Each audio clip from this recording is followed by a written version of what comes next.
ایک ایسی سلطنت کے بارے میں جو روم کی تباہی کے بعد بھی زندہ رہی، جس نے بربروں، صلیبیوں اور اسلامی خلافتوں کے یلغار کو برداشت کیا اور 1000 سال سے بھی زیادہ قائم رہی۔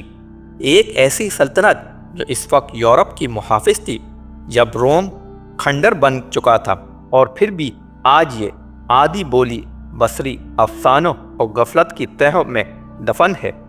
یہ ہے بازنطینی سلطنت کی کہانی، وہ سلطنت جو خود کو رومی کہتی تھی، لیکن دنیا نے اسے بعد میں کچھ اور سمجھا، کچھ عجیب، کچھ بازنطینی۔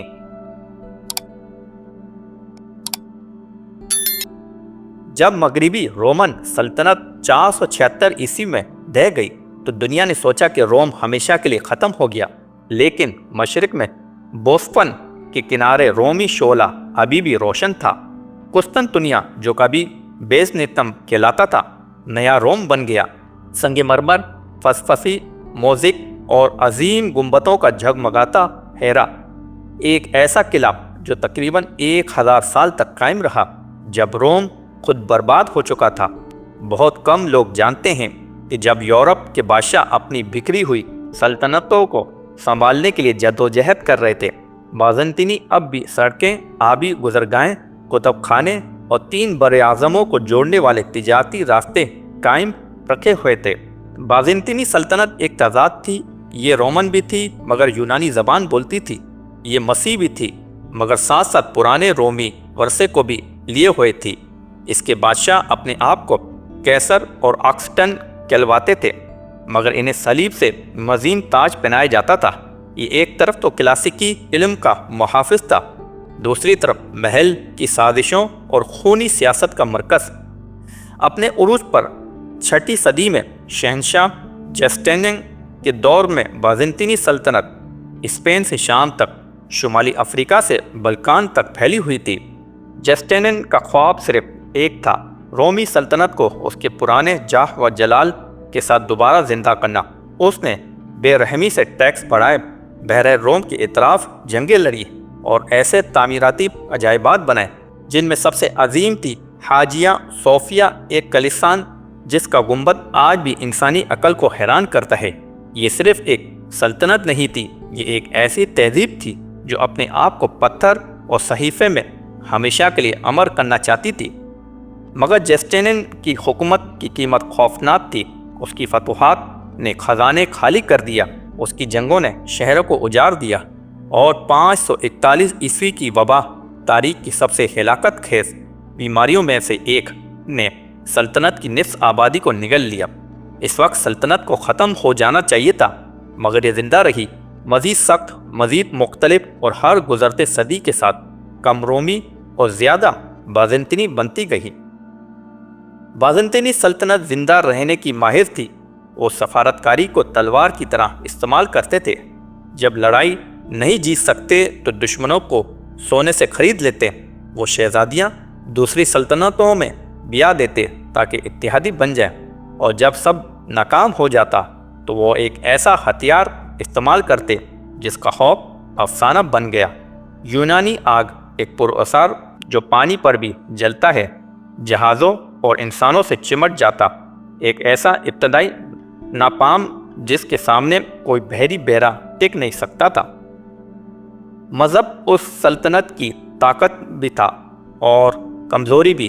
بازنطینی مسیحیت کے محافظ بنے، بدعتوں، اسلام اور حتیٰ کہ مغربی عیسائیوں کے مقابلے میں بھی شہنشاہ صرف بادشاہ نہیں تھا بلکہ زمین پر خدا کا نمائندہ سمجھا جاتا تھا۔ مگر یہی ایمان سلطنت کو اندر سے تقسیم بھی کرتا تھا۔ چھوٹے چھوٹے عقائدی اختلافات پر فسادات پھوٹ پڑتے، محض عقیدے میں سے ایک لفظ کے فرق یا تصویروں کے بارے میں بحث پر ہزاروں لوگ مارے جاتے۔ بازنطینی گلیاں اکثر مذہب اور سیاست کے میدان جنگ بن جاتی۔ سب سے بڑا مذہبی بحران آئیکونوکلازم تھا۔ بادشاہ نے مذہبی تصویروں پر پابندی لگا دی، موزیک اور پینٹرز توڑ دیے، یہ کہتے ہوئے کہ یہ بت پرستی ہے، مگر راہبوں نے مزاحمت کی، وہ انہیں خدا سے جڑنے کا ذریعہ سمجھتے تھے۔ سلطنت غصے میں بڑھ گئی، خون بہا، لیکن اس ہلچل سے وہ شاندار فنون پیدا ہوئے جو آج بھی استنبول کی مساجد اور کلیسانوں میں جگمگاتے ہیں۔ اکثر مذہب نے سلطنت کو اندر سے توڑا تو دشمنوں نے باہر سے ہلا دیا۔ فارس، عرب، بلغان، سلاؤ اور ترک سب نے بازنطین سے جنگ کی۔ ایک وقت تو عرب خلافت نے خود قسطنطنیہ کا محاصرہ کر لیا۔ کہا جاتا ہے کہ 1,00,000 سے زائد فوجی اور بحریہ کے ساتھ، مگر ہندوستان کی عظیم دیواریں، شہر کو گھیرنے والے 3 پرتوں پر مشتمل قلعہ بندیان ناقابل تفکیر ثابت ہوئی۔ صدیوں تک یہ دیواریں قسطنطنیہ کو دنیا کا سب سے محفوظ شہر بنائے رکھے۔ پھر آئیں صلیبی جنگیں اور سب سے حیران کن غداری۔ 1204 میں مغربی یورپ کے صلیبی فوجی، جو بازنطینیوں کے اتحادی سمجھے جاتے تھے، خود قسطنطنیہ پر پل پڑے۔ انہوں نے کلیسان لوٹے، کتب خانے جلا دیے اور بے اندازہ خزانے لوٹ کر لے گئے۔ 50 سال تک بازنطینی سلطنت اپنی اصل شکل کا صرف ایک ٹکڑا رہ گئی۔ شاید یہ اس کی سب سے بڑی ذلت تھی، ترکوں یا فارس کے ہاتھوں نہیں بلکہ اپنے ہی مسیحی بھائیوں کے ہاتھوں۔ مگر کمال یہ ہے کہ سلطنت پھر بھی اٹھی۔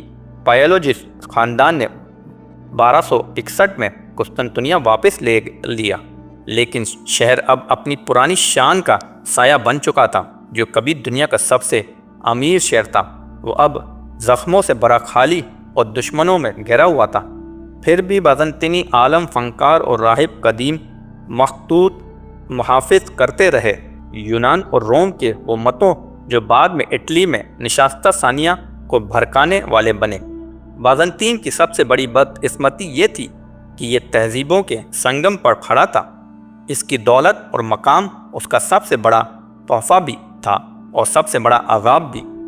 یہ یورپ اور ایشیا کے بیچ تجارت پر قابو رکھتا تھا، مگر اس کا مطلب یہ بھی تھا کہ ہر طاقتور حملہ کی نگاہ اس پر ہوتی۔ سلجوق ترکوں نے اسے کمزور کیا اور پھر ایک نئی قوت ابھری، عثمانی ترک۔ 1453 میں 33 دن کے محاصرے کے بعد قسطنطنیہ کی دیواریں آخرکار گر گئیں۔ بڑے بڑے توپ ایسی ہولناک کہ زمین ہلا دیتی، دن رات قلعے پر برسیں۔ 29 مئی کو عثمانیوں نے شہر پر دعویٰ بولا۔ شہنشاہ قسطنطین 11ویں نے آخری وقت تک لڑائی کی، پھر غالب ہو گیا۔ اس کی لاش کبھی نہ ملی۔ وہ شہر جو کبھی مسیحت کا قلعہ تھا، اب استنبول بن گیا، عثمانی سلطنت کا نیا دارالحکومت۔ قسطنطنیہ کے سقوط نے پورے یورپ کو ہلا دیا۔ بتوں کے لیے یہ رومی سلطنت کا حقیقی خاتمہ تھا۔ وہ سلطنت جسے بازنطینی 1000 سال سے زیادہ فخر سے روم کہتے تھے، دوسروں کے لیے یہ ایک خوفناک سبق تھا کہ جو کوئی دیوار، کوئی سلطنت، کوئی تہذیب، چاہے کتنی ہی طاقتور ہو، ہمیشہ کے لیے قائم نہیں رہ سکتی۔ اور پھر بھی بازنطین کی راکھ سے نئے جہاں پیدا ہوئے۔ نشستہ ثانیہ کے اطالوی علماء کے لیے قسطنطنیہ کا سقوط بھی ایک آغاز تھا۔ پناہ گزیر اپنے ساتھ قدیم مخطوطے، بولی ہوئی فلسفے اور گم شدہ علوم لے کر مغرب آئے اور یورپ میں علم و فن کا ایسا چراغ جلایا جس نے جدت دنیا کو تشکیل دیا۔ بازنطینی چائے فتح ہو گئے، مگر انہوں نے یقینی بنایا کہ افلاطون، ارسطو اور بے شمار دوسرے کبھی نہ بولے جائیں۔ ثقافتی لحاظ سے بازنطینی کبھی واقع مرا نہیں۔ اس کا فن روس میں بلکان تک کے لیے آرتھوڈکس گرجا گھروں کو متاثر کرتا رہا۔ اس کے قوانین یورپی قانون کو شکل دیتے رہے۔ اس کی مذہبی تعلیمات آج بھی کروڑوں آرتھوڈکس مسیحیوں کی رہنمائی کرتی ہے۔ اس کے موزک کا حسن، اس کی عبادتوں کی آواز اور اس کے بادشاہوں کی داستانیں آج بھی زندہ ہیں، اگرچہ روم کے سائے میں چھپی ہوئی۔ اور شاید یہی بازنطینی سلطنت کا سب سے بڑا ثانیہ تھا۔